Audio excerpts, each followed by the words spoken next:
Hello, listeners. Welcome to another episode of the Banquet Hall podcast, or as this week's episode is, Black Men Sipping Tea on a Zoom call. Yes, sir. I'm joined by the one, the only. I see what the. You ain't see that. Y'all ain't see that. Audio listeners, y'all, if you know, you gotta check it out on video. But I'm joined by the one, the only Lew Salem. Lew, how you doing this evening? I'm doing great, Kyler. I'm glad to be on the Banquet Hall podcast. I know we been working on this for a while and finally got it locked in. So I'm excited. I can talk for a long time. So you told me be myself. That's what your listeners gonna get. This is on him, guys. This is all on him. Hey, that's what we like at the Banquet Hall. We want the authenticity. And I think especially from people that a lot of people don't always get to hear a lot from when you're not necessarily performing. So it gives people an opportunity to get to know more about you. But first things first, listeners, as always, make sure you're following the podcast at Banquet Hall Pod. Leave us a 5-star rating because Lew is going to provide 5-star content. And most importantly, hit up a friend and let them know to give us a listen as well. Lew, before we get to the questions, what kind of tea are you sipping on? I am sipping on the Yogi Detox Tea, Yogi brand. I've been using this for years. There was another brand I used to like, I mess with, but this one has been my favorite. It feels more full with the taste. So yeah, it's my brand. It's not detox teas don't really do anything for you, but I always tell people, I'm like, rather than like that green tea or what is it, that green juice, like 7-day detox, just take care of your liver, man. Take care of your liver. It's the best detox thing. Your liver and your kidneys, that's the best kind of detox. They're doing that for you already. So you take care of those, you straight. See, listeners, y'all know y'all's gonna get the liver lesson today on the Banquet Hall. That's how much we got you covered with Lew Salem. I am drinking a lemon balm kiwi tea, and as I think through like all these different tea marketing strategies, like they be doing the most on some of these labels with what these teas be doing. I was like, wait, you said lemon balm kiwi tea? Yeah, it's from this brand. It's like Beauty Brain Botanicals or something like that. This is really expensive tea bag for no reason, but it tastes good. I'm not even gonna lie. I was gonna say lemon balm. I like lemon teas, but with the kiwis too in it, like that sounds pretty fire, honestly. Yeah, it's definitely delicious. It's supposed to help your skin. It's supposed to help your brain. It's supposed to help a lot of stuff. Honestly, they just, like I said, they get you with the marketing. I'm like, yeah, my brain could be like a little beautiful. You feel me? Yo, quite as kept though, kiwis are also like a superfruit. So another point. We're learning so much. We're learning with Lew today on the Banquet Hall podcast. You tuned in. You thought you was just gonna find out about me as an artist. You already found out about liver health and kiwis. I mean, if you didn't know already, this is gonna be an all over the place podcast. So hey, I am all here for it, Lew. I want this to be the most all-encompassing podcast that ever existed as we sip tea. So listeners, grab your favorite tea bag, grab honey. Are you a honey sugar person with your tea or just straight tea bag and water? I like honey with the tea. I don't do it all the time. Like I'm a very simple person, like with stuff like when it comes to like bagels. I didn't really eat them with like cream cheese growing up. So like I can eat a bagel with like just like a cinnamon raisin bagel. I just throw it in the microwave, make it soft, and then just eat it. So like stuff like that doesn't like occur to me. Like I didn't drink coffee or tea or anything really growing up. So like it's not, some people is like, oh, with coffee, it's like cream and sugar. Like if somebody asks me to get them coffee, I'm gonna just get them coffee more than likely, like just coffee. And unless they say like, hey, this creamer or this sugar or something like that, I'm like, here's your coffee. Like it's just shit. Like it's like I don't drink that shit, so it don't occur to me. I brought bagels. I was in college. I had to bring bagels for a class once, and I brought the bagels from like Einstein, or no, like I went to like Ralph's and I got like a bunch of bags of bagels and I brought them in. And one of my classmates was like, "Where's the spread?" And I was like, "What do you mean?" Like he was like, "You didn't get any spread?" I was like, "Oh, y'all wanted that?" Like, my bad. Like, what do you mean? And I was like, I don't do spread. Like, I don't know what you said. Y'all said bagels. I went and completed the mission and got bagels. Like they need to be more specific. Yeah.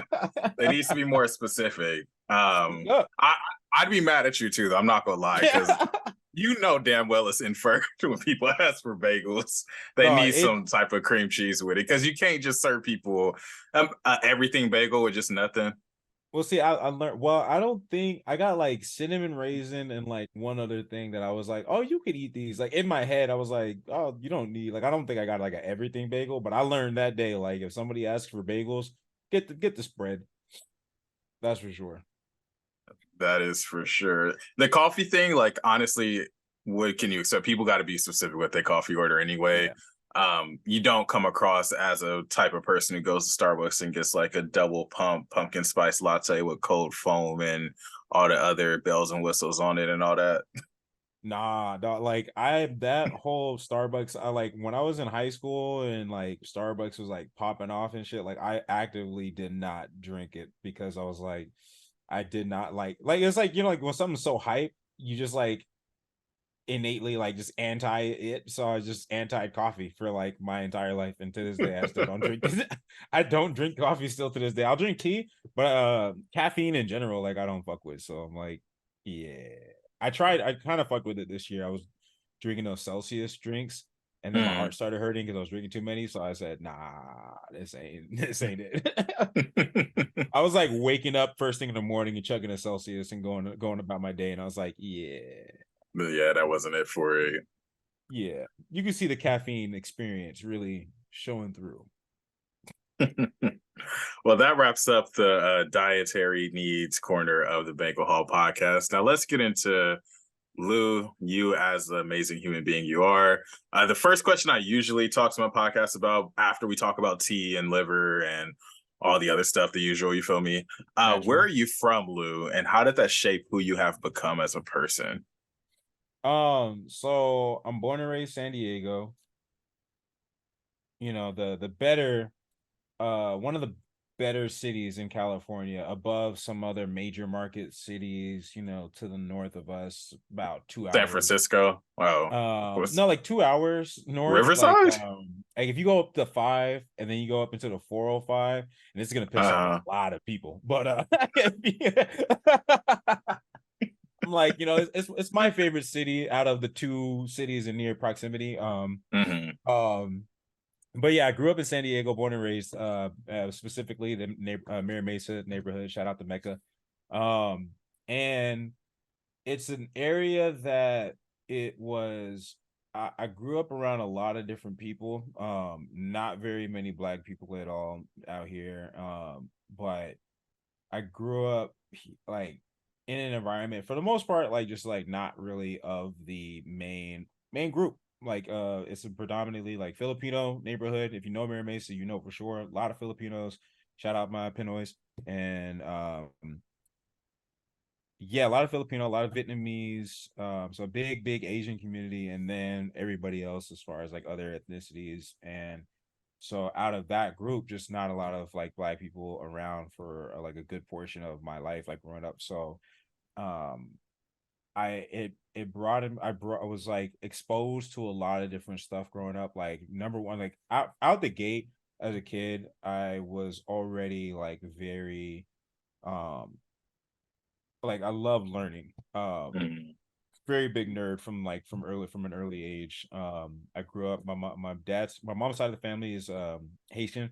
So I used to speak a lot of Creole like growing up, and just like around that a lot more. My dad's from DC area, so I didn't spend too much time around his family growing up. So it was all like my mom's side of the family. So a lot of that played a big influence on like just that family centered like life and like kind of values and everything as far as that. And if anybody knows, like anybody with Caribbean family, and what I came to like find out was like Caribbean, like Filipino in particular, there's a lot of similarities, especially between Haitians and Mhm. Filipinos. So many similarities, two island nations and countries. Big Roman Catholic population. A lot of people think that Haiti is all like voodoo. It's like Mhm. 90% like Roman Catholic, very big Catholic community. And so a lot of the views, like a lot of good ass food, big ass families, family drama. um yeah, so I'm like, when I grew up and I spent like a lot of time around my Filipino friends and family, or like I was just like, oh, like this feels like home in a lot of senses. And so yeah, I grew up here and just was like exposed to all of that, like just those different cultures. So like I grew up a nerd, so I grew up watching like anime, playing video games from early on, like computers and stuff like that, just all that type of stuff, math, science, drawing, like just like Mm, any way of like getting my brain activated and like firing and something I could really like sink my teeth into and just do for like hours. Like I just loved all that type of stuff. And so I grew up with like that. Um, and then as I got older, as far as like more arts, like I really got into like I got further into drawing. Then I started making like, or I would experiment with like cameras. I love playing around with video cameras, shooting little mini movies, making like power or Windows Movie Maker mm, things like that. So getting exposed to like film early on. And then with music, I actually really didn't start making music. Like I would dabble with like guitar was my kind of my favorite one that I like to play. I never really fully like stuck with it, but you know, every now and then I get an acoustic or a friend of mine would let me borrow their like electric guitar, and that was like a blast because it was just like all the sounds that I could make with that, especially with a mm. good amp. And so I would just like learn songs on the guitar, like using like tab websites and shit like that.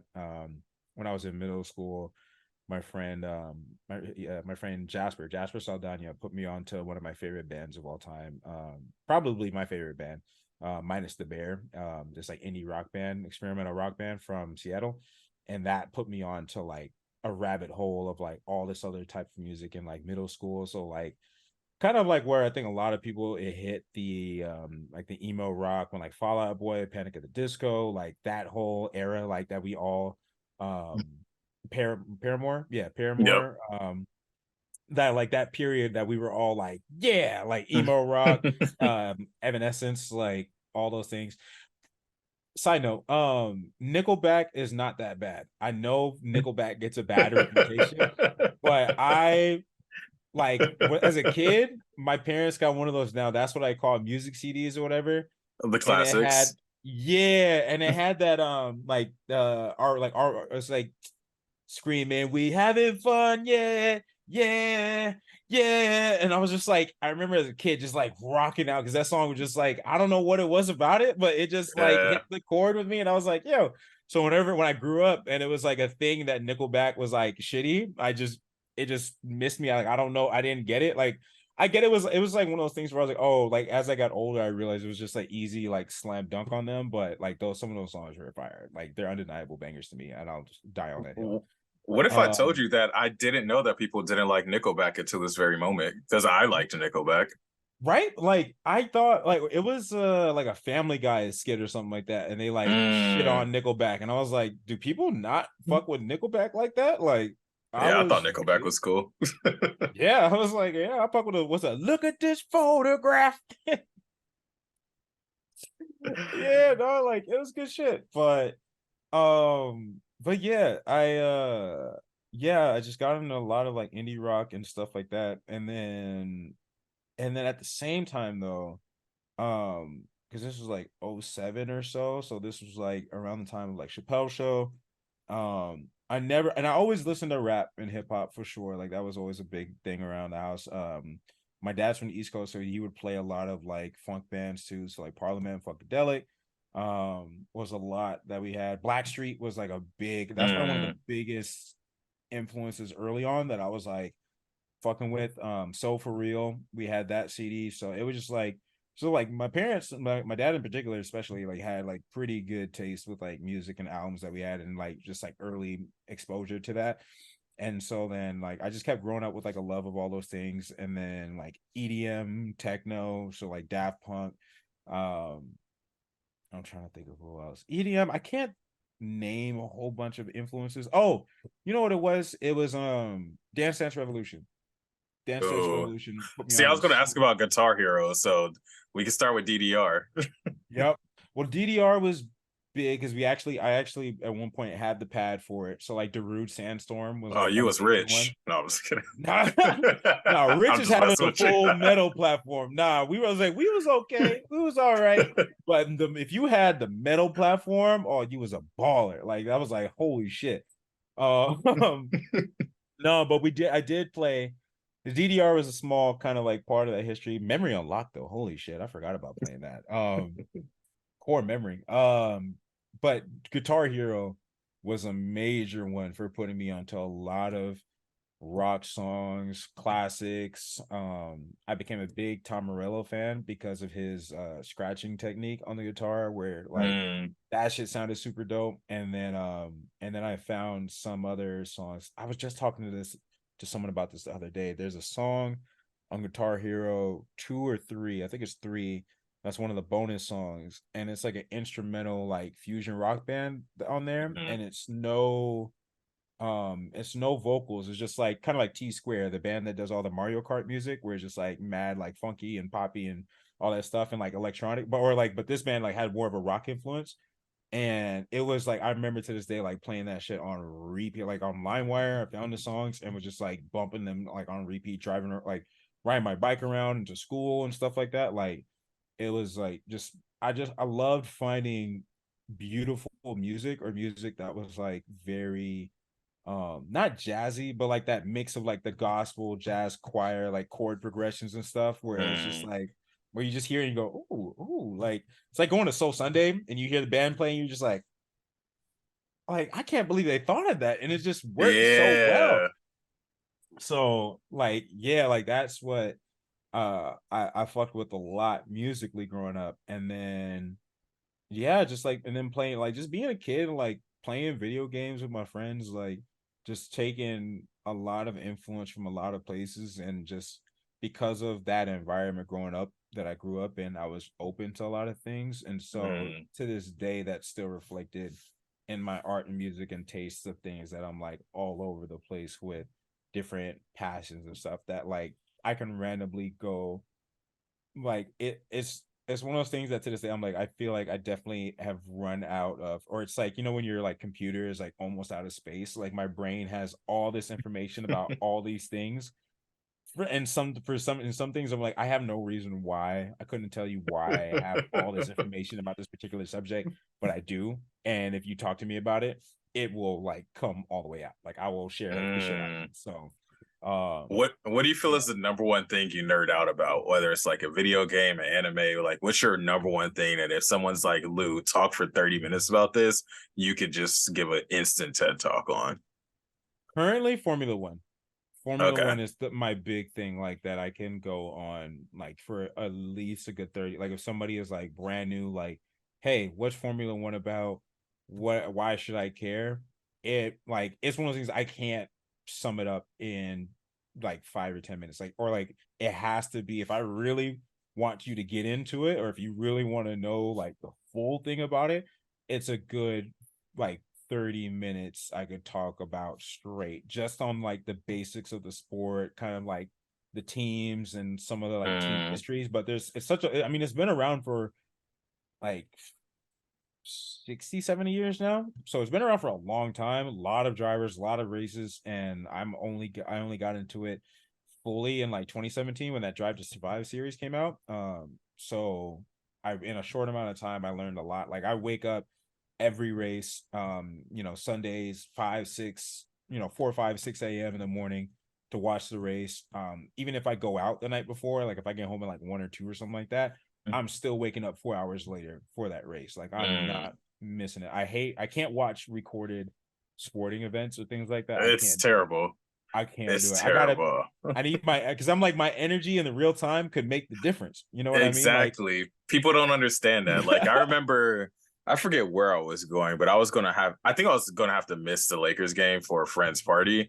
And they're like, oh, you could just watch it later. They're like, watch the highlights later. I'm like, no, that's not, this is the no. playoffs. I need to be there from the tip off.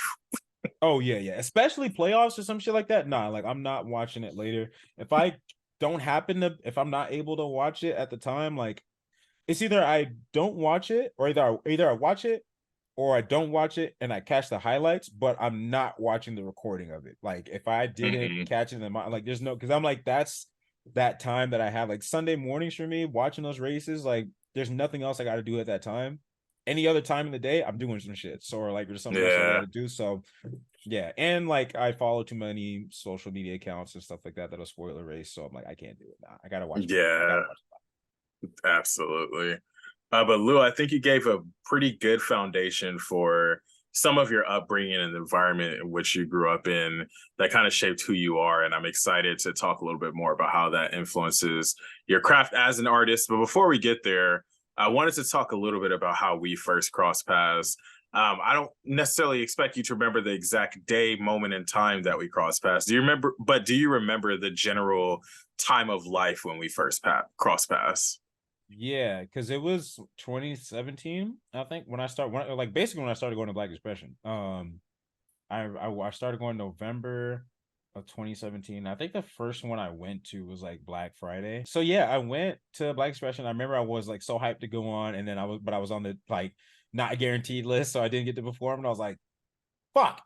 I was so hyped up. I was like, oh shit, because at that time I was going to Lyrical Exchange and it was cool, but it wasn't like the same energy that I needed as far as like performing music, because it was a Lyrical Exchange was like heavy on the poet side, like the Hmm. spoken word.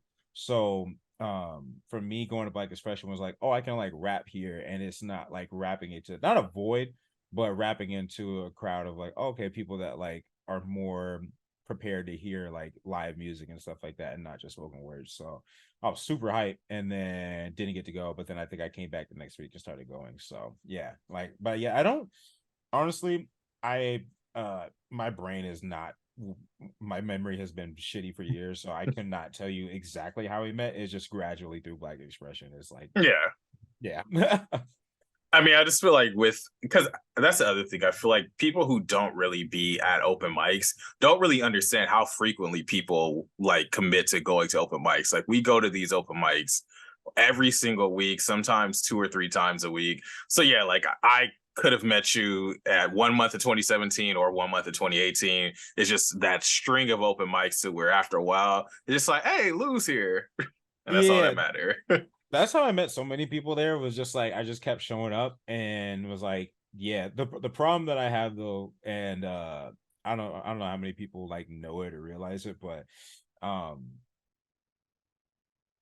I don't know. It's not. I don't say this to be conceited, but it's. I think I've had a lot of more people that know who I am that than I know them. As far as like I have three brothers and sisters. Well, four, but I have an older sister. She grew up in the Bay Area, so I grew up with my younger siblings, and growing up with them, they like we were like in Mira Mesa. It was like, oh, like the Holloway kids, like um we're all pretty close in age, so then like we all would hang out. So there was a lot of people coming through around the house, like my mom's house or whatever, like hanging out or like going to school. So like I would pop, like run into all these people, and so like years later, these kids that I maybe have met like once or twice or something like that, they would be like, oh hey, like hey Lou, like and I'm like, they like know me, and I'm like, I have no idea who you are, and then they have to be like,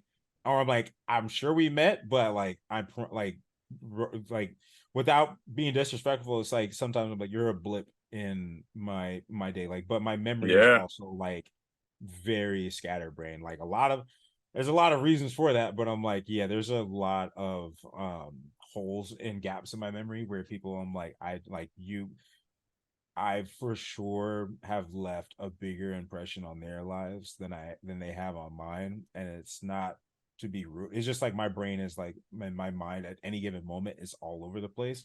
So with like people from Black Expression, at times like I'll see people to this day, like there's people that I see and I know their face, I know them, but their name just does not compute. Like I have to look at the list or something like that. Like it takes me a minute, and I'm like, and I feel bad, but I'm also like, I stop feeling as bad, but because I'm like, oh, like I fuck with them too, but it's just like, yeah, it's tough sometimes when you're an artist or someone that is present a lot in a space, and the blessing, the curse of doing a good enough job at your craft that you become known, but then it's the double-edged sword of that is that people know you, way more people know you than Yeah. you know them, and you don't, and it kind of weighs on you not to make it feel like impersonal or like you don't want to offend anybody, but it's just like it kind of comes with the territory sometimes. So it's like, yeah, it's definitely more common than I think. I'm sure other people feel that way. Like I'm sure it's a bit main character syndrome, but yeah, that's definitely like a thing for me that like these days where I'm like, oh shit, or like people that I met years ago and they still remember me. Yeah. No, I'm definitely the same way. Like, I think especially just all the different roles that I've had to serve in just my life. Like, I used to work for college admissions, so I would literally go to college fairs 3 nights a week where I'm speaking to 400 people that I'm never going to see again. And so what I literally have had to start telling people is like, especially like I tell some of my close friends when they introduce me to people, I'm like, hey, I know you've talked about this person before, but I honestly struggle remembering people if I don't see them at least like 3 times, because I think my brain is just like, hey, you don't need to remember their name. And that's not even trying to be like holier than thou or anything, but it's just like I'm trying to be present with the people that are present in my life. So sometimes I can have a really intentional conversation with you, make that impact. But if I know I'm probably not going to see you again, but maybe once or twice in a few months, I could forget your name, but remember Mhm. so much more about you. And I think Yeah, that being in the art space, that's why I really appreciate spaces like Black Xpression, because there's people that have performed at open mics, affected me to my core with their performance, and I never see them again. Or maybe I see them one more time. I don't remember their name. I don't remember the title of their piece, but I just remember they a dope ass artist. And that's all that mattered for tonight. yeah, yeah, it's like it's just your brain automatically filters information to like how important is this information going to be to you in the next 30 seconds? Because if not, then it's immediate. Like for me, it's like it's immediately getting filed out the window.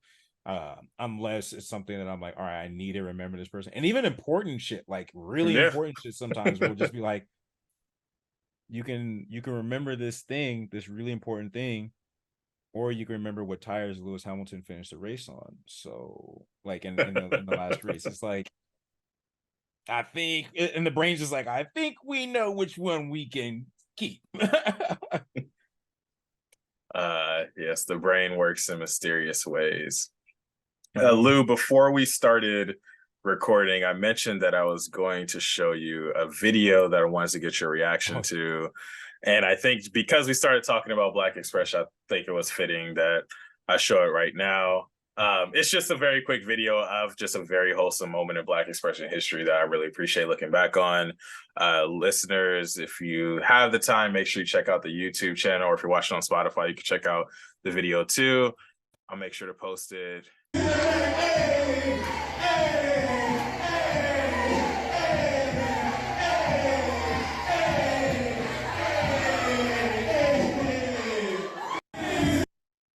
oh shit! oh my god! I was trying to hear what song it was, and now I remember the song. I was like, I haven't done that song in so long. Oh my god! Do you remember whose kid that was? Her name is Jen. Oh, I'm not even gonna just shout out to Jen Jen. I hope you're doing well. I hope the baby's doing well. Yeah, wow, what a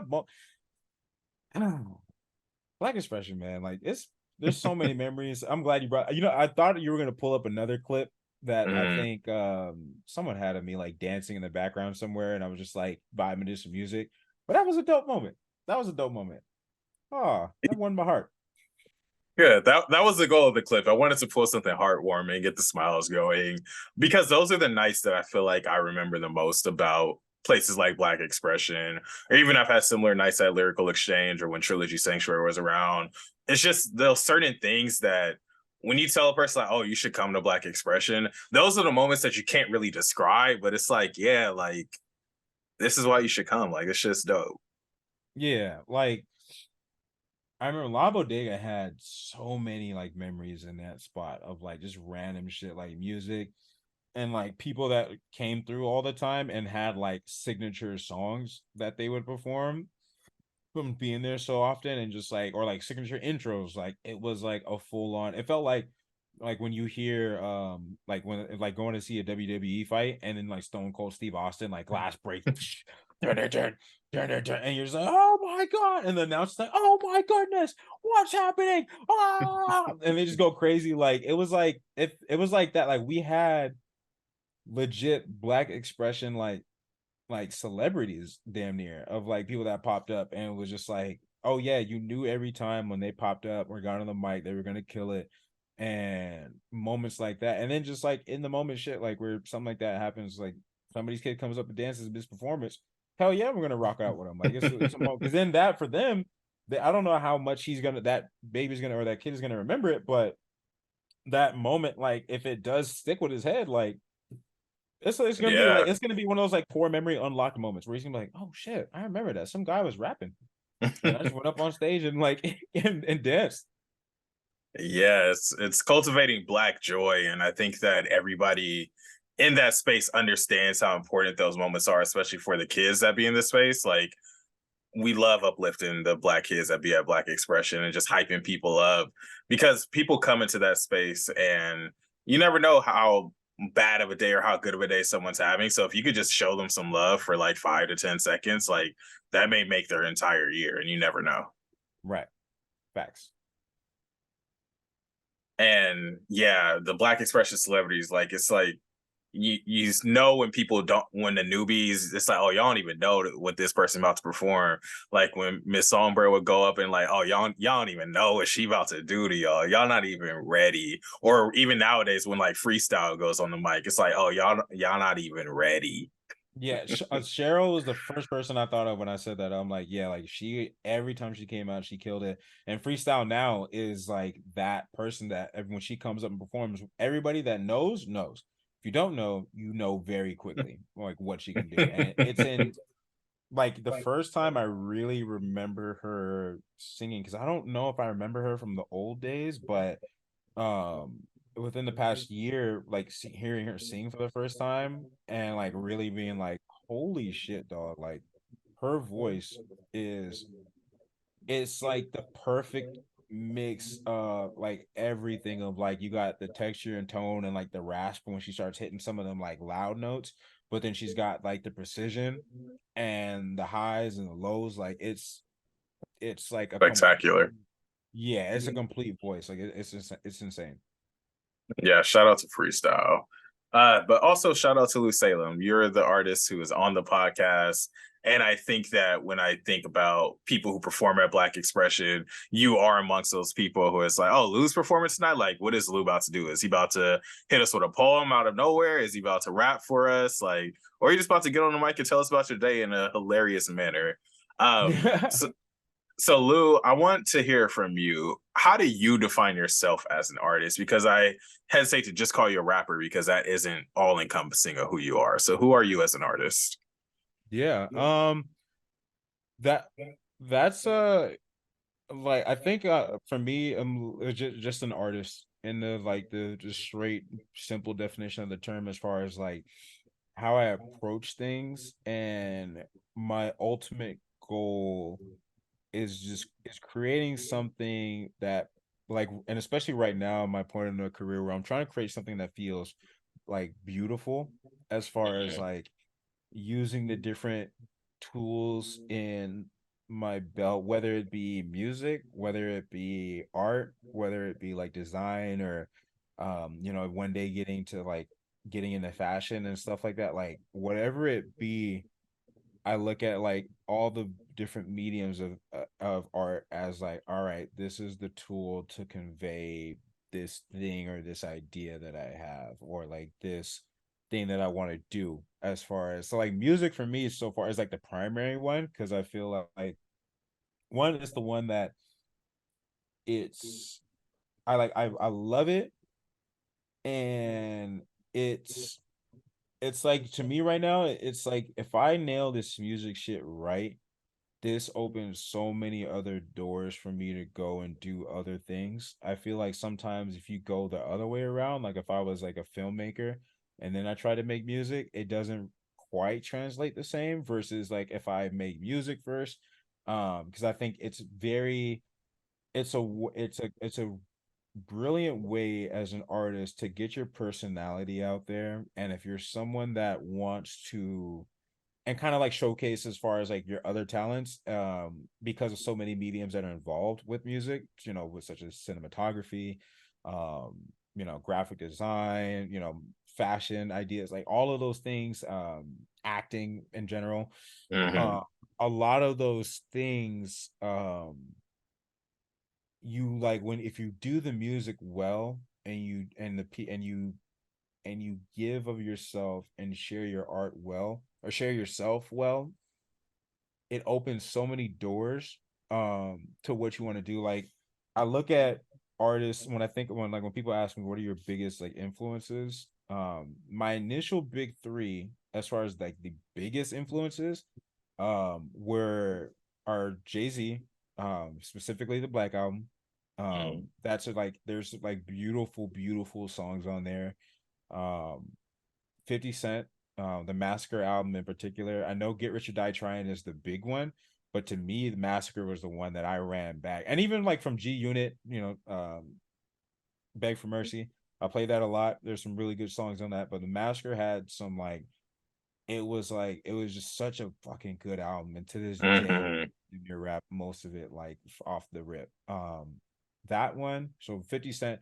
And I think what I realized too that I like about 50, and I talk about this all the time, is that there was no reason a kid growing up in like suburban, like middle class neighborhood should have been like feeling what 50 was talking about on them songs, like especially at like 13 or 14 or whatever the fuck it was.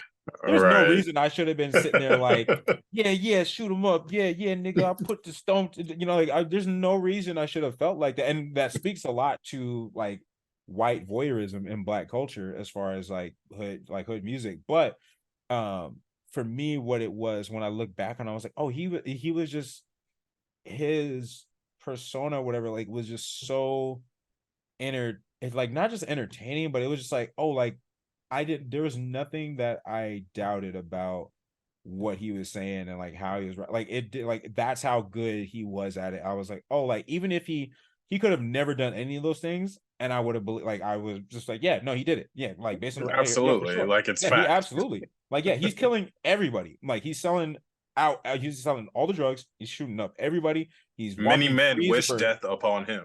Yeah, and like and I think that part two of his whole story, like him getting shot and all those shit, like that adds to it for sure. Add a bet for a lot of people, but for me, like yeah, like it was just dope music. And so it was Jay-Z, 50 Cent, and then the biggest one, which is probably a lot is clearly for a lot of people, was Kanye.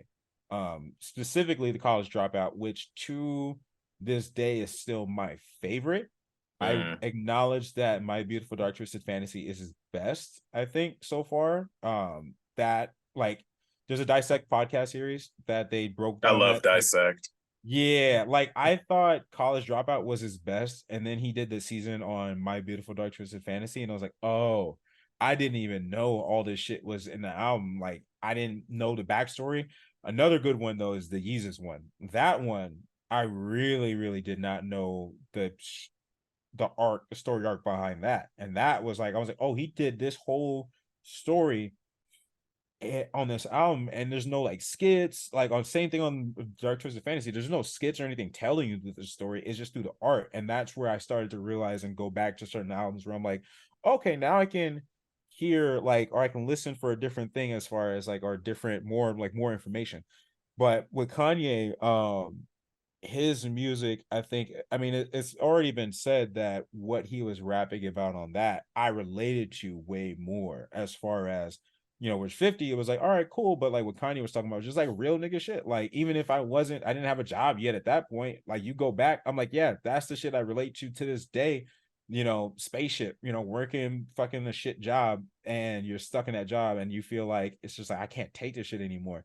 Um, and like, but like the songs on like Family Business, like at that time I was going through like I was going through a lot of shit on a personal level with like my family at the time. And so songs like that, like Family Business, like where sharing all the stuff that we got going on, but it's like, yo, but we're not like putting that all out there, like this is Mm. still family business, we still love each other even if like we all got some shit going on. What's the one, Last Call? one of my favorite outros ever, because like that story, like every time I go back and listen to it, it's just such a good, well done like outro. And it's like how could someone make an outro this long? But when you got a story like that, that's how you make it. Like it, like a Mhm. story that great of like all the shit that he went through. And so for years, even like with all the bullshit that he's done in the last couple of years, as far as like on the artist side and what he did for my childhood, I'll never ever, I could never be more appreciative of what that album did for me as far as crafting my sonic taste. Um then honorary fourth that I played a lot. Actually, well, yeah, there's like five. Okay, so there's the big three. Number four is Outcast.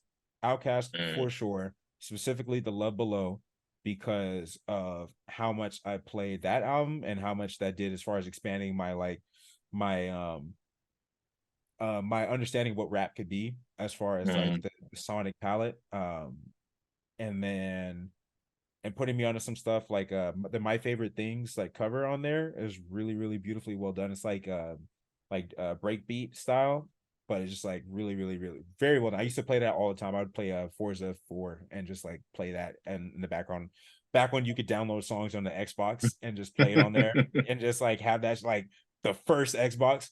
um You gonna so have that people thinking you old, Lou. Hey man, I've been around, man. 30 years, man. It's been I seen some things, man. I remember, I remember before the internet. That's Like, like like, legit Grandpa, the before first Xbox.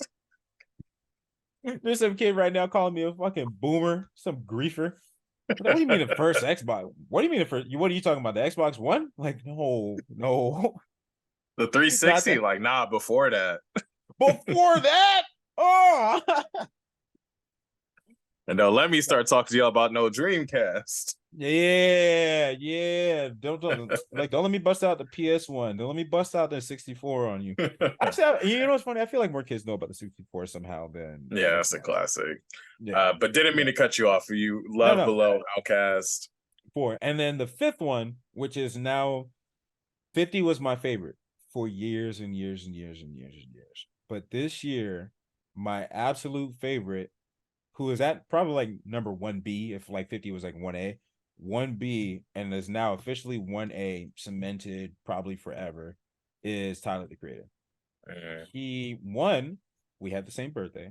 He's like 2 years older than me. So that's already like we're practically the same guy.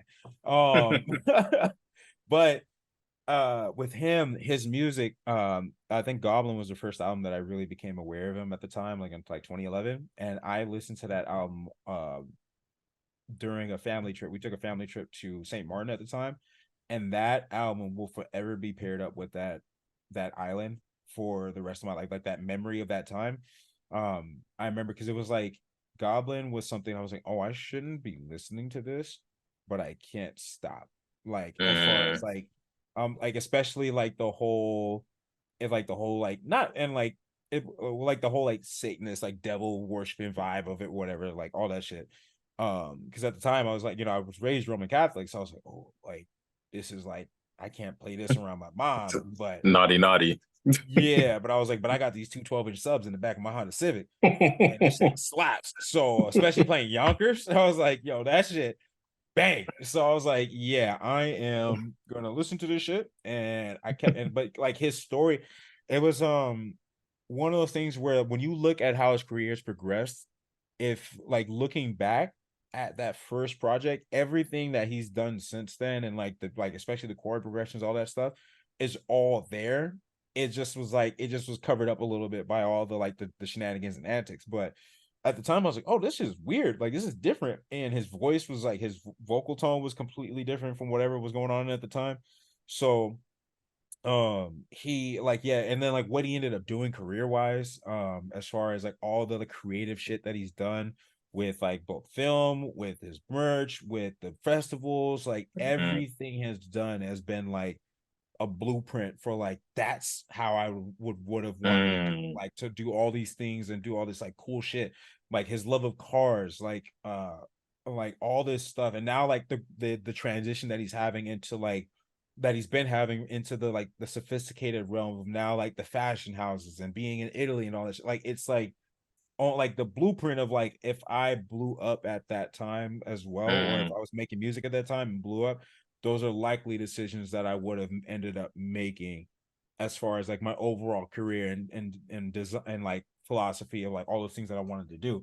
So he continues to be a bit of like a North Star as far as like his album creation, like with Call Me If You Get Lost. What cemented it for me, by the way, was his deluxe version of the Call Me If You Get Lost at State Sale. mm. The extra songs on that, I was like, yeah, nah, like I love the album already, but those extra songs like really like cemented it into where I was like, yeah, nah, like Mm. and the videos that he put out for it, where yeah, they were just like, it's just yeah, like it's inspirational to see like what he's doing. I'm like, that's like where I want to be at, like as far as like that's the level of creativity and art that I Mm. want to achieve, and knowing that there's still more shit to come from that. Like he's still getting better, if not like at his peak right now. Like it's insane.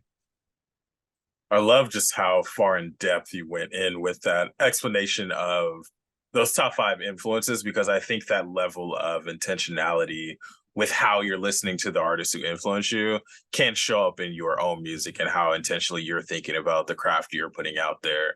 I mentioned that I was going to throw you a couple curveball questions, and Mhm. I'm curious for curveball number one, Dodger style. So it's going to be a fastball. Actually, I don't know if the Padres fan can handle it. See, I had to bring it all the way back to the LA diss at the beginning of the podcast, because listeners may not know, but I was about to come on this podcast in a Dodger jersey just because I was Bro, interviewing you.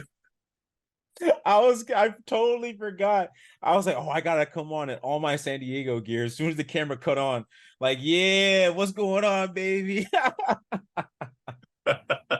But after the season uh, we had, I mm, really should mm, take the. I got to take some of the bass up my voice because yeah, we didn't have too great a season. that's what we like to hear. But Lew Salem is in the studio and can have a verse on his track from one of those top five. Whose verse do you want on the Lew Salem single? Hmm. I have to say, number. Oh, fuck, because they're all like goats. And Tyler is a goat to me too. Like he is up there. I'd say Kanye, I'd have to pass because his writing as of late hasn't been the best to me. So I'm like, I'd have to pass. 50, I'd probably have to pass only because we probably wouldn't have something like I could make something that would like we would fit together. But I know his latest verse on the Nas album, I was really hyped for it, and it wasn't exactly what I was looking for. So Mm, I don't know. I feel like if I was in the studio with him, I could probably get it out of him. Honestly, I think I could. But as far as like now the remaining three, um, Jay Z, Andre 3000, and Big Boy, either one of them, um, or Tyler. Um, for the level, I think you know what I think the most fun one that I would have, and that because I'm thinking about like oh like to perform as well. I think mm. Tyler would probably be the one that I would do because he's my favorite, and Jay-Z honorable mention, but he would just talk about a bunch of rich shit that I can't talk about. So like He gonna be flexing on you that whole verse. the whole verse, like I'm just like, dog, like it'd be cool, but I don't know what I would do with it. Honestly, I'm like, I would just produce a song. It'd just be a Jay-Z song produced by me, I guess. Like I just put it out. And then Andre 3000 though, I think I'm not gonna say that like I mean, as from a confidence standpoint, I feel like if we were sitting in the studio together and like writing, like I think I could come up with something that would like match. But as far as like his shit, like yeah, it'd be alien. Like I think he'd bring out the alien in Mm. me, which is how good he is. As far as like he would come up with some crazy shit, and I'm like, oh, let me just take this rule book of raps, throw that shit out the window, and just spaz off and just go crazy. Like we come up with some like definite like alien sciencey shit. I would want that one. I wouldn't want to produce that one. I don't want that one produced by Monty Booker. Like Mm. if I could choose a producer on that one, Monty Booker and featuring Andre 3000. And then if the Tyler one, then he could produce it or we could collab on the producing. But like I wouldn't mind if he produced either because his production is also very good. And he's also the reason why I made sure to learn how to produce because yeah, that shit was just clutch. I just didn't want to wait on people at the time and make Yeah. like sound click and shit. And I was like, yeah, nah, I need to learn how to make beats so I don't have to wait on this shit. And so that way I can produce for other people. And when I'm done rapping, I can go to production. So I hear that. yeah. I figured you were going to end up at Tyler. I was just curious what the thought process is going to be leading up to Tyler. Jay-Z definitely was going to hit you. Beginning of his verse, he's like, man, I only did this shit because I was in the area. Like, he going to be Yeah. flexing. Yeah, like I'm like dog, like it would just be I would just be setting him up. I would like legit just playing a support role on the song just to make it sound better, like just to set it up for him. That's all I'm doing. I'm just here to have fun. uh, Lew, I want to give you space to talk about one of your songs that a lot of people have heard you perform at Black Xpression as you go back to your yellow filter. But Pirouette, something Yes. that you have performed on sessions at the shop, you've performed it at Black Xpression. Give us the backstory about Pirouette and what this song means to you. Yeah. So Pirouette is a song that so to understand Pirouette in its full, or I guess and to understand it properly, you have to understand that Pirouette is part of a larger project. Like it's so I'm working on an album. It's taken a long time. It's been a long time in the making. At least some of these beats that I have are like 2, 3 years old.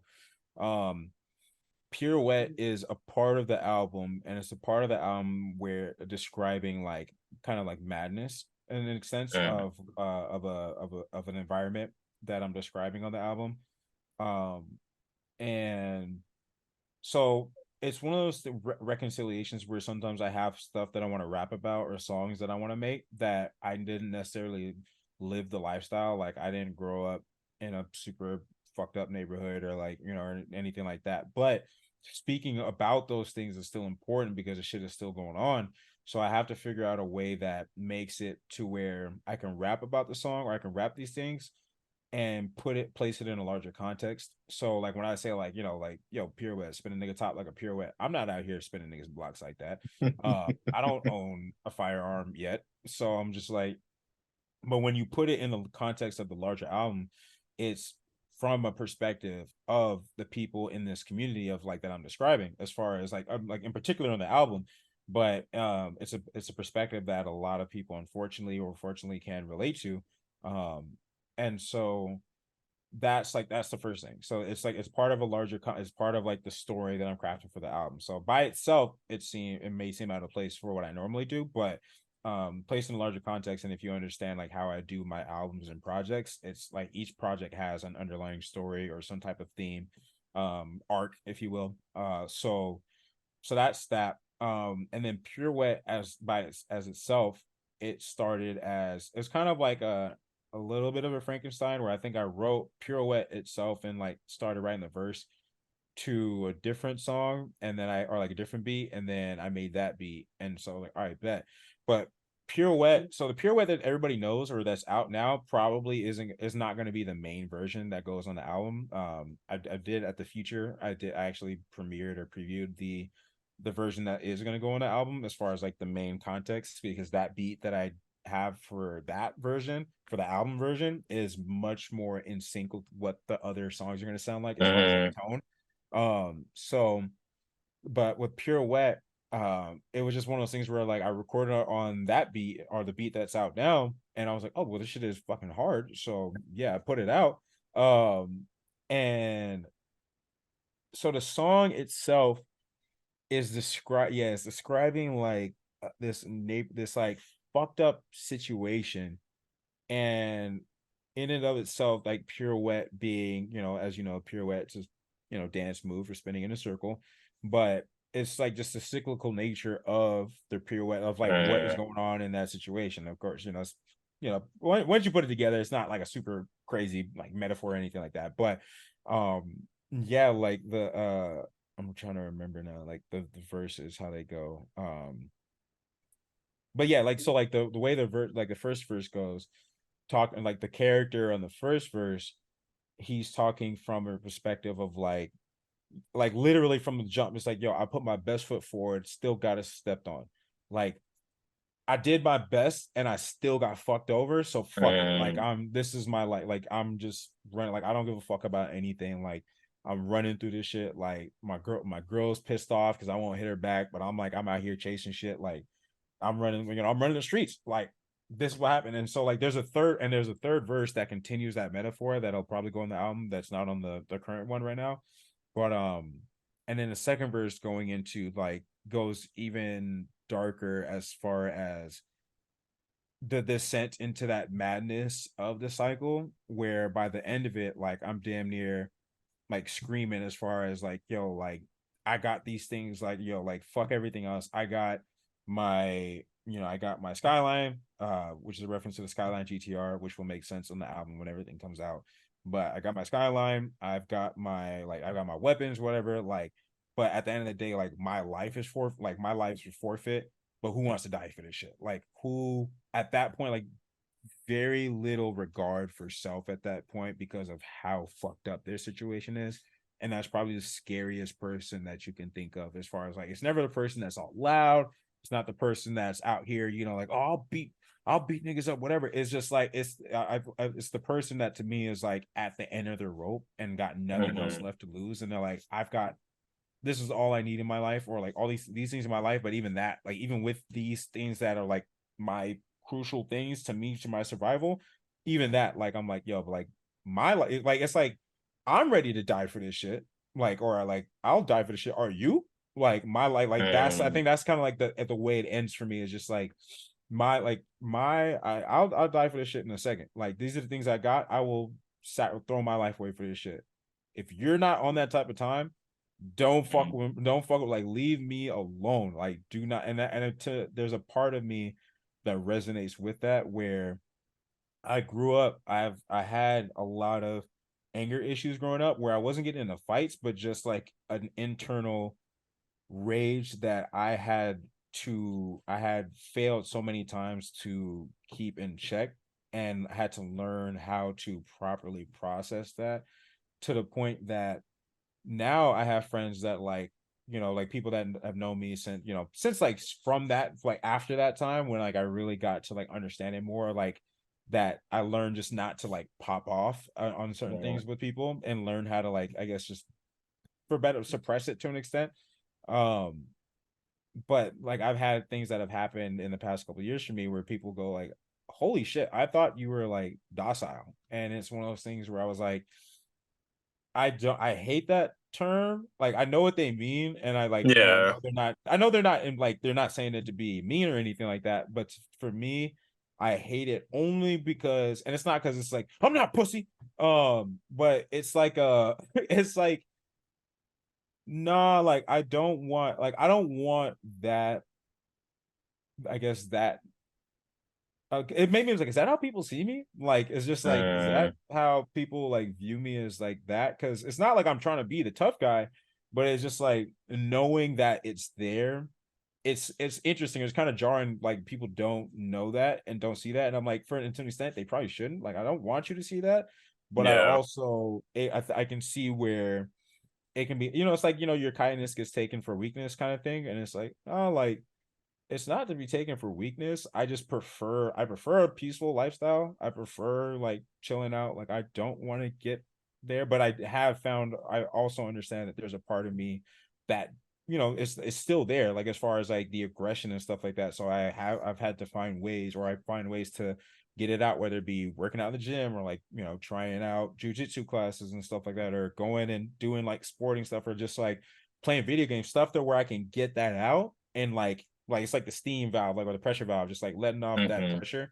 Because I know for sure that if I grew up in a different area, or if I grew up somewhere else, I probably would be in a lot worse of a mm, situation, or different set of parents, or like household, or whatever. Like it could easily be that way. Like, and so like this character is a version of me that, it's almost like an alternate universe version of me, of like, if I grew up in a completely different fucked up environment, or if I grew up in this environment, how I imagined that I would have turned out, as far as still having my brain and mental acuity, as far as, like smarts and everything like that, but being more directed by like, and like kind of being feel like feeling like how when you see so much shit that fucks you up, or you see too much behind the curtain of like just things around you, and like you kind of give up hope, as far Mm, as like, oh, like it's a blessing and a curse, the gift of knowledge, right? Like the more you know, the more the shit weighs on you, like looking at yeah, like society and shit, and you realize like, oh, like in order for things to change, this has to happen, and then this has to happen, and then all these things have to it's happen. a big rabbit hole. Yeah, like it's a big rabbit hole that I experienced the last couple of years, especially during the pandemic, when we just had nothing to do, and really looking at just life in the world and realizing like, oh shit, like you can't unsee what you've seen or like picked up and noticed, and so there's different ways to go about it. How do you react to that? And so this is Mm, like one version. The pirouette is one reaction to that, as far as like, well, I could go this route and just say fuck it. Or like people that are from this environment, if you see, like if I was in this environment with all the still same information I learned and everything like that, as far as like all the same things that I've seen, what would happen? And like as far as mm, like, well, yeah, like I don't have much anyway, so it doesn't really make a difference for me other than survival and like, you know, enforcing myself, or as far as like, as far as that goes. So yeah, so pirouette is like, in a nutshell, it's like alter ego Lew Salem, as far as like, or one mm, version of him, in like an alternate timeline, mm, um which makes sense, which when you think of the when I put it in the context of the album, as far as I've been referring it to, this is my Iron Man, as far as mm, setting up um a series of albums and projects in the universe akin to the Marvel universe, but it'll allow me to do different types of projects and genres and things like mm. that, and come up with different stuff. So this is why it's taking me so long, because I need to like to set up everything and to put this stuff that's gonna the hints and things that are gonna set it up for the long term. Yeah. So pirouette is like, it's kind of like the first taste of that, I guess, but definitely like it's not even the I want to say craziest song on the album. Like it's not even to me, it's not the best song on the album yet. Mm. Like there's still, to me, there's more. There's gonna be Yeah, of much course. better stuff. I mean, yeah, and it's still good. It's still good, and it's like if Kanye puts out a song that's like, that's okay. Like it's Kanye. He can't put out shit music, but it's like there's songs that it's like, okay, this isn't his best. So I'm like, it's one of my. I do appreciate it for the fact that people are fuck with it. I fuck with it. Like it's not like I say I hate the song at all, or like that I don't like it. I love the song. It's just the first part, and I think that Yeah. in the context of the whole album, it'll all make sense, and people will hopefully one day Cole Kushner will do a dissect podcast on this album. Hey, if you don't, I will. Hey, But no, I think that you did a great job just setting up the album, and I really appreciate just how in depth you were able to go with Pirouette and thinking of it as your Iron Man, thinking of alter egos. There's going to be a lot of layers to this album, I see, and I'm excited to see how that all comes to fruition. Did you freeze? Did I freeze? are you from the word now? What'd you say? No, I said you're good now. You froze for me too, but I Okay, think we're back though. okay, cool. Um, yeah, I look forward to the next time I hear you perform Pirouette, because I feel like now I have such a deeper understanding of the song and your vision for the song, and of course looking forward to when that album drops so I can feel the big picture and see the big picture. But yeah, just thank you for how intentional you were describing that, because I feel like other people will be like, yeah, Pirouette, like thinking about some dance shoes, and yeah, now we here. Well, I will say that's I think I mean people can go see the post. I think it's still up there, but the whole Yeah, it is. tap dance thing, yeah, I used to tap dance, and part of that too, as far as like just a quick recap for people that haven't seen it. Just the tap dance, those tap dance shoes on the cover of Pirouette was Sammy Davis Jr.'s tap dance shoes, and he had a big like it's a like you read up on it and it's pretty fucked up, like the shit that he went through, to the point that he was just like, bro, like I'm just trying to be me. Like I'm just trying to do this shit I love. I'm trying to sing, I'm trying to dance, like this is shit I love. And people won't let me do that. And like I can't be me. So I have to like it's fucking me up internally. So which also is also something I personally related to a lot with that and ties into Pirouette as well. So yeah.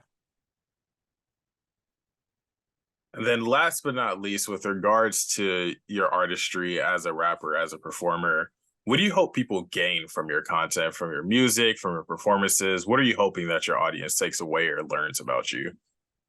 Um, I think I hope what people gain, I think with a lot of artists, it's there's a superficial layer of like, hey, look how good I am. Like I take a lot of time and care in putting the music that I put together and like the lyrics. Like I'm not writing doesn't come isn't like the thing that comes like magically easy. It does in some ticket cases, but it's not like I'm not like Lil Wayne where he's like I can't stop rhyming words. Like it's not Mm, like that hard, like that natural to me or like initial. So like I'm definitely a writer as far as taking some shit, writing with it, like pulling with it. So I hope people one gain like the messages that I'm putting in there, or just I think can like appreciate and hear it and go, wow, this is a very well, this music is at another level.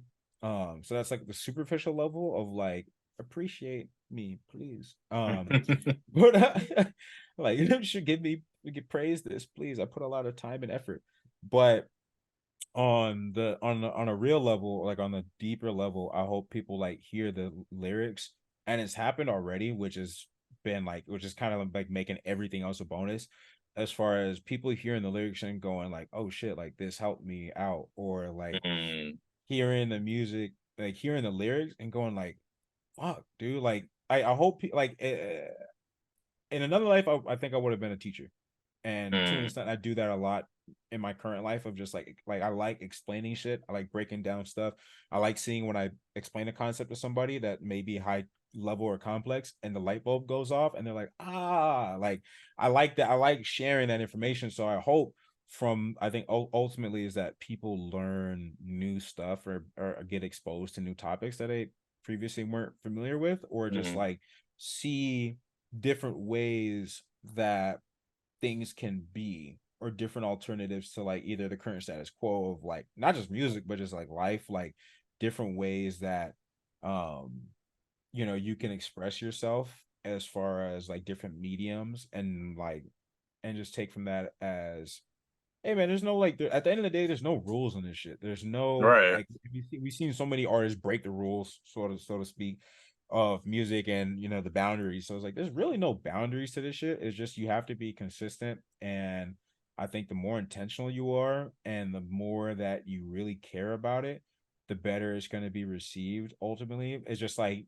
like they say, the cream rises all to the top, which isn't always the case, but you do have to like increase your chances of it. You definitely have to be consistent, and you definitely have to be intentional and thoughtful about what it is that you're doing and why it is that you do it, because this career artist shit, like it I've taken so many L's. Mm, I've been doing this for about 9 years now, and I've taken so many L's, so many almost. I thought I was gonna make it here, and I didn't, and I had to live with that. And I look back, and all those L's, like I'm appreciative of, because they made me who I am today. I learned so much of it. I'm not like I'm not scared as much of taking losses, but I am smarter from that. So it's like, all right, if I fuck up or if this fails or if this doesn't work out, I have enough confidence in myself that I know I'll be okay. Like, and life, this isn't my everything, but I know that the happiness that I could achieve in life, I feel like I can achieve. I don't know, like it, like doing this would, or like making it in music and a career for me would be like just it's like it feels like the dream of like holy shit, I wake up, I get to create, and I survive off mm, that. I get to have like I don't need a crazy big house. Like I'm very much so like I get me a little crib, I got a family. I can support them. I don't ever have to worry about a dollar again. It doesn't have to be billions of dollars, but I'm like, if I Right, but ever you're have to worry, comfortable. yeah, like I'm cool, then I that frees me up to be able to fucking go doing things. And outside of music, like there's gonna be a day where I'm like, I don't want to make music. I want to go drive race cars. Like, or I want to go like dead ass. Like I'm like, my dream is to drive a Formula One car, and it's absolute like it's like 10 euros or 10,000 euros to do. Like it's not that expensive at all to go drive one on a track for a couple laps. And I'm like, yeah, I'm gonna go do that. So all this music shit really, if you buy my music and support me, is just fueling the dream and for me to one day be in a Formula One car. And then after that, I don't know, I'll go do something. Like I definitely will be. You'll see like in like this music shit pops off in like 10 years. I don't know if I'll be making music. One, because I'll be 40, but also I mean I'll still be making music, but like touring and all that stuff. I'm like, yeah, like I want to go be in like Italy with my wife and kids or something. Or like actually South Africa.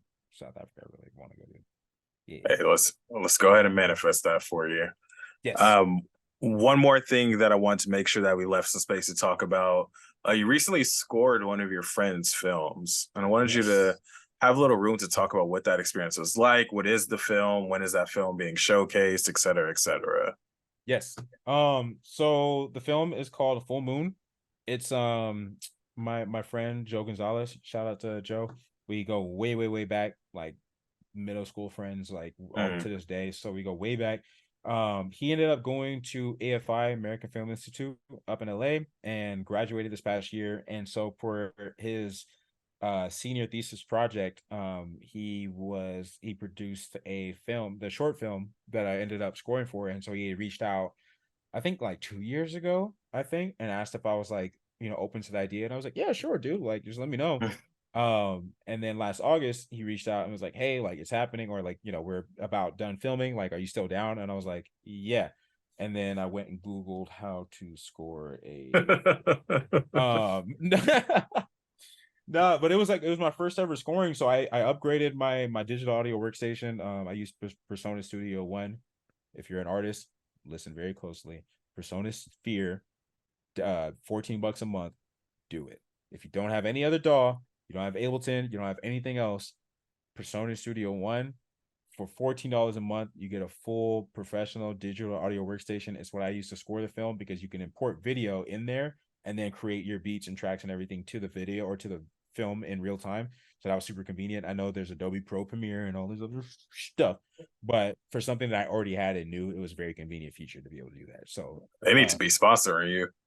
Personas, actually, no, it's not Sphere anymore. It's like Personas Plus or something like that, whatever the fuck it is. It's $14 a month. I've been with them ever since I bought my Blue Yeti Studio mic about like 6 years ago. And I got the free version of it and then just stuck with the software because it was the only thing I knew and had, and I was not paying for Ableton and I wasn't paying for Pro Tools. So yeah. But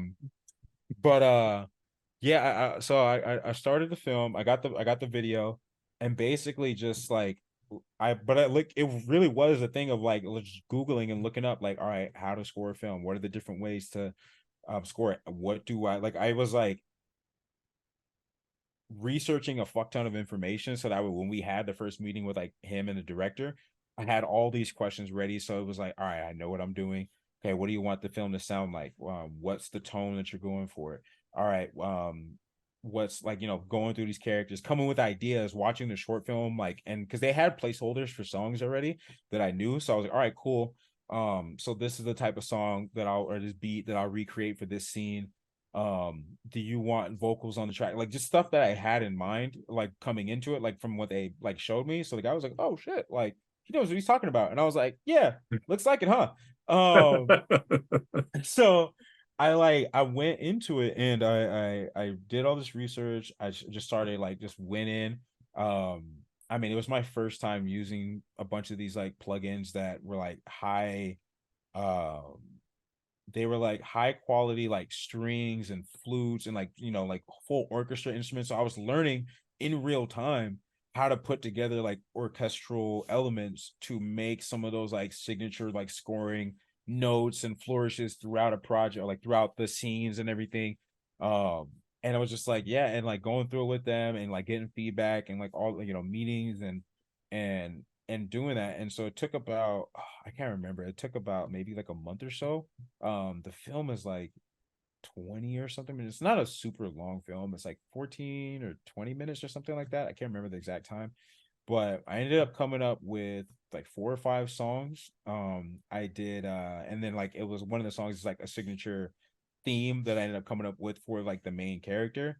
So Mm. it plays like on the outro of the song or the movie. So I did the score, sent them all the files, and then they went, had it mixed, finished all the like post production and everything. So that was like last fall. It was originally, I think they were trying to shoot for last October, but just had to push it, post production movie shit. So it ended up getting pushed all the way back to this year. So now it got selected to be part of the Screamfest LA Film Festival for the week, or like I think it's like next week. It'll be premiering at the TCL Chinese Theater on October 14th at 11 a.m. Tickets I think are on sale. I don't know. You have to Google it. Like just look up Google Screamfest LA 2023 tickets. Tickets are like $13 or something like that. They're super affordable, super cheap, cheaper than I thought. So yeah, it'll be there at 11. I'll be there I'm gonna be there.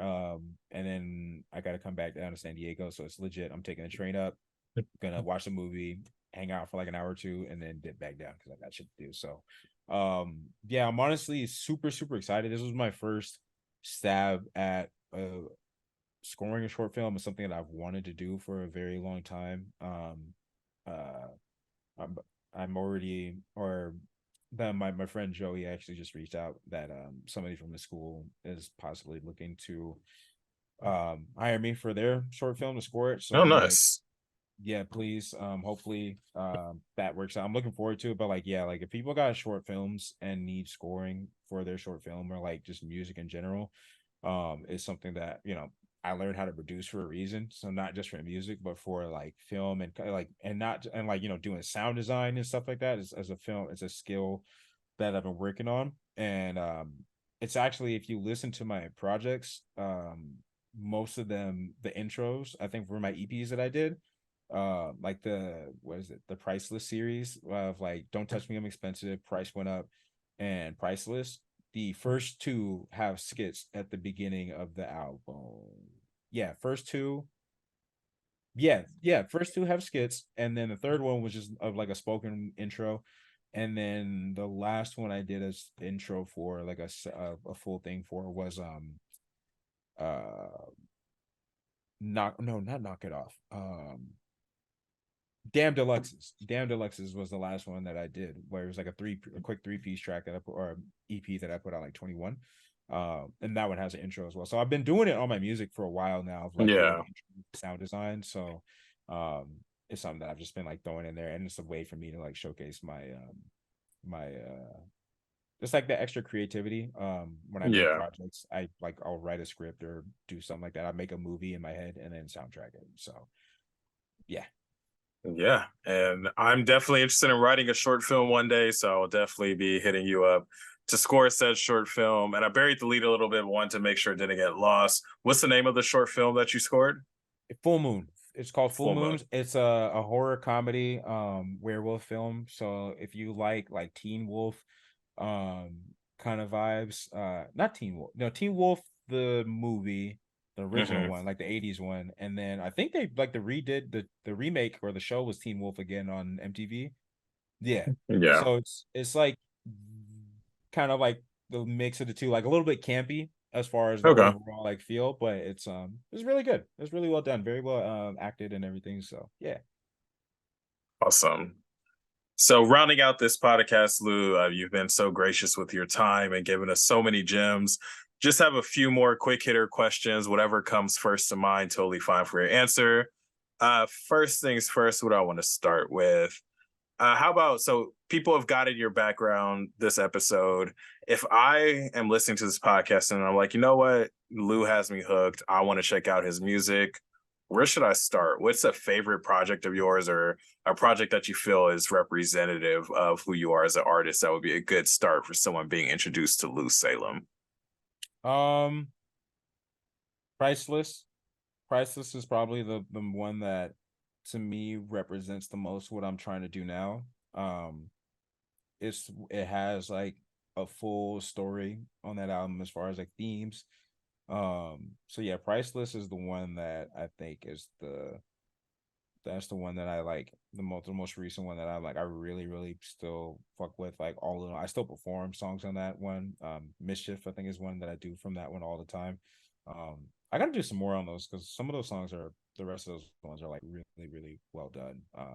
And I performed a couple of them a few times, but one day I think maybe I'll try to do a whole Priceless set so people can see the whole thing. But yeah. We'll be looking forward to that Priceless set. And if I wanted to listen to Priceless or listen to any of your music, where would I be able to find you, and how would I be able to support you as an artist? It's everywhere. As far as like all the streaming services. I know I have a Bandcamp where people can buy stuff, but I need to update it with like all the projects. It's just hard because I have like 2 3 computers or like laptops Mm. that I've like transitioned through over the years. So there's a lot of files that I'm like, do I really want to go back and try to find these files and the masters and everything? So I'm like, ah fuck. Um, but there we go. But yeah, you can find me all streaming platforms. Lew Salem, LEWSALEM. Yeah, you find all that. As far as support, uh, yeah, just play the music, share it with a friend, word of mouth. Pull up the shows. I don't have anything for sale currently. I am planning on doing streaming. I finally got my. I mean, you can see by the camera setup. And you can't see it, but I've got like my mic. Mm. I've got a steering wheel because I've been getting into racing games. So and pedals are underneath that you can't see. So I'm thinking about I've been wanting to do it for a minute, but I'll be streaming racing games. So getting my stream, Twitch, whatever, all up. So if you want to go on there, I'm pretty sure there's like tipping and stuff like that. Yeah, I just need to just working on getting content that I can like actually outside of the music that people can enjoy and use. Need to get back on merch for sure. I have a lot of ideas for that. So it's just been personal life shit, just trying to get my life in order Yeah, so I can produce the best music. So yeah, but the number one way, tell a friend, listen to the music, and if I put it out for sale, pay what you can, and pull up the shows. absolutely. And then, what are some takeaways that you hope that our listeners take away from this episode? And then, what is a takeaway or two that you're taking away from this episode?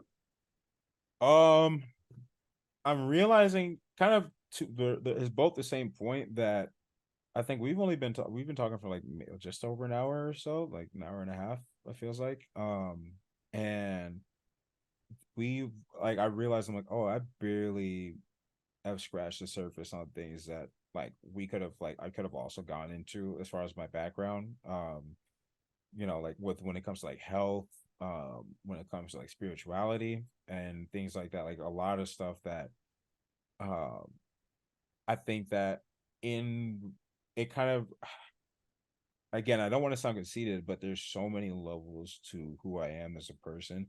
And again, like I kind of mentioned it before, there's so many things that we could like I could go into depth talking about, or that I would like talking about with people, that it helps me with relating to people a lot and helps as an artist when I'm like conveying information.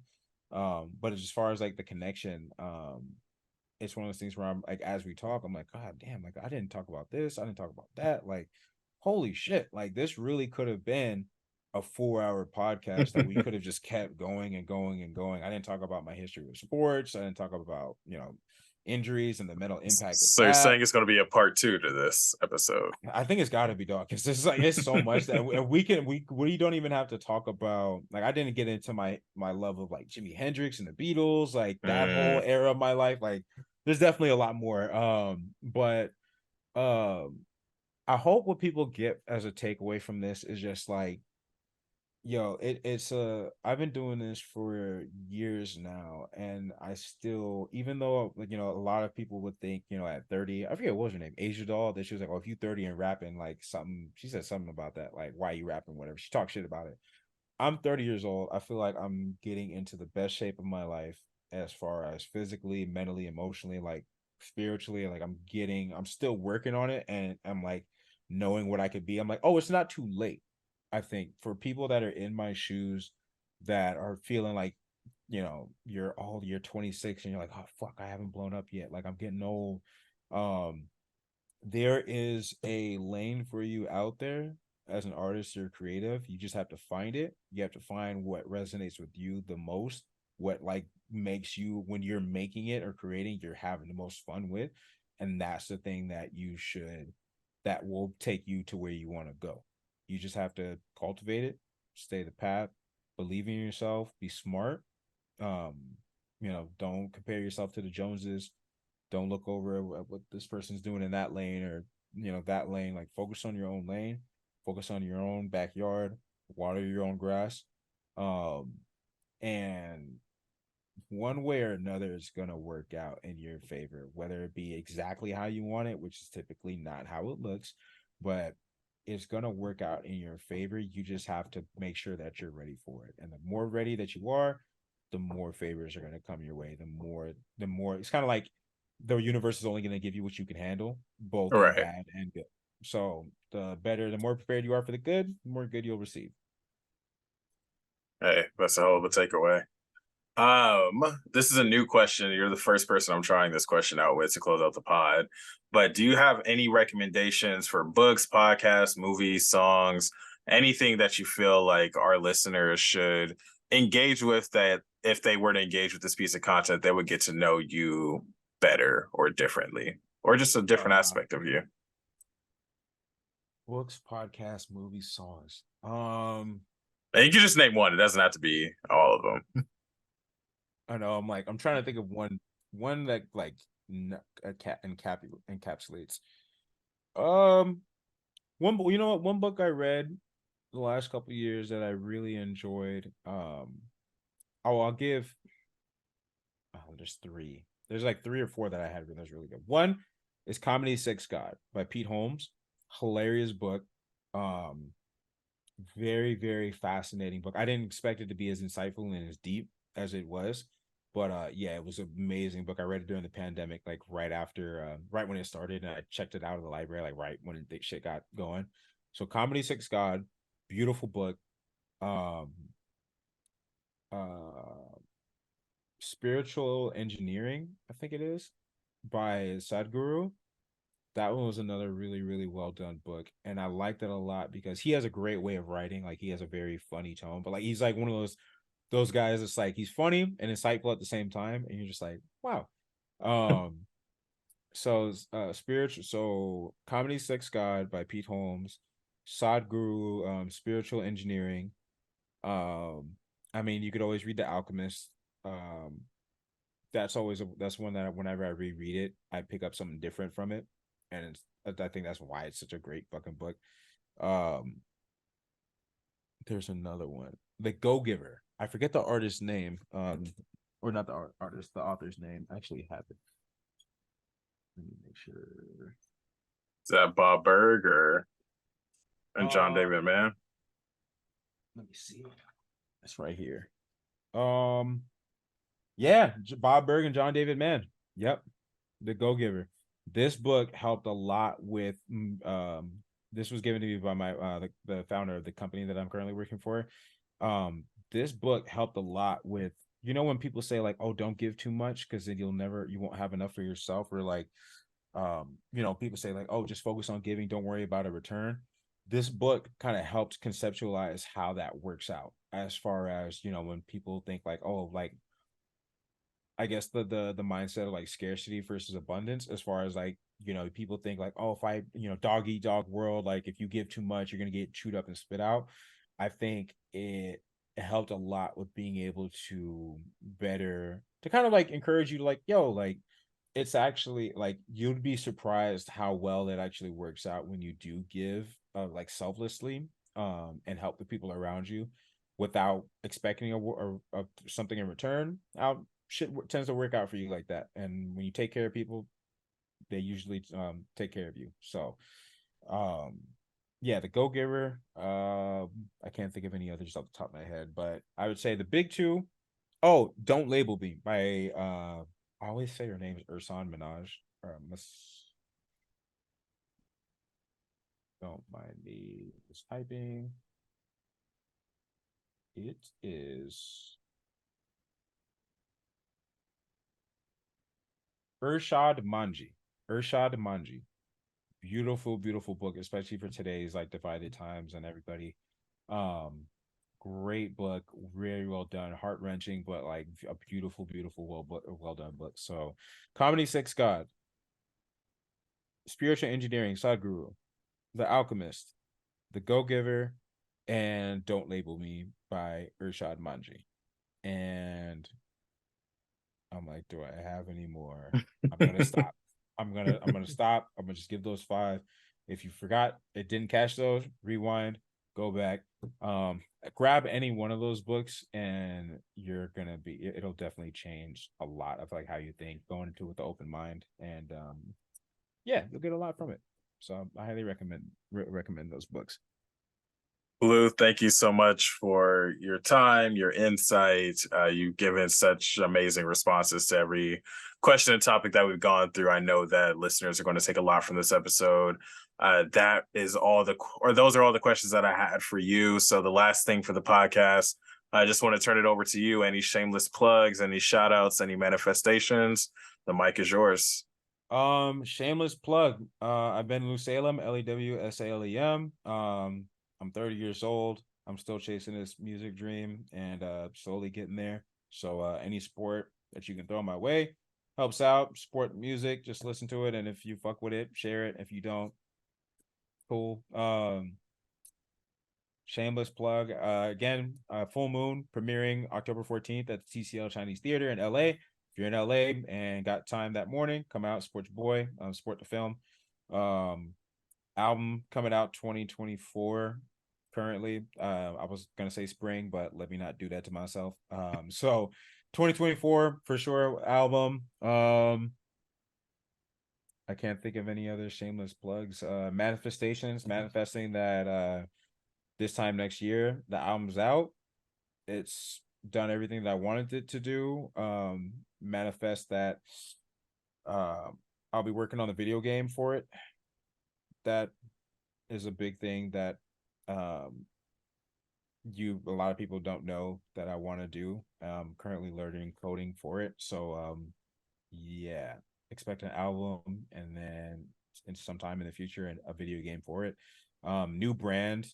Everything when the album comes out, everything is gonna be rolled out with it. So yeah, a lot of stuff I'm working on, but first things first, gotta take care of the mental and this whole thing, because if this doesn't get taken care of, none of that happens. So yeah, take care of yourselves, people. Drink water, eat your veggies, lift weights, go outside, touch grass. Yeah. That has been Lew Salem, listeners of the Banquet Hall podcast. As a reminder, please make sure to follow the podcast at Banquet Hall Pod. Comment something below that you took away from this episode, something you learned from this episode. Go stream Lew Salem's music on streaming platforms. Check out Full Moon for those of y'all out in LA. And yeah, go touch some grass, drink some water, eat your veggies. This has been advice from Lew Salem. This has been the podcast of 2 black men drinking tea and talking about everything from A to Z. No, I'm just kidding. That's not my closing. Yeah. You're like, no, I'm not going out like that. Thank y'all for tuning in, and we'll catch y'all next time, listeners.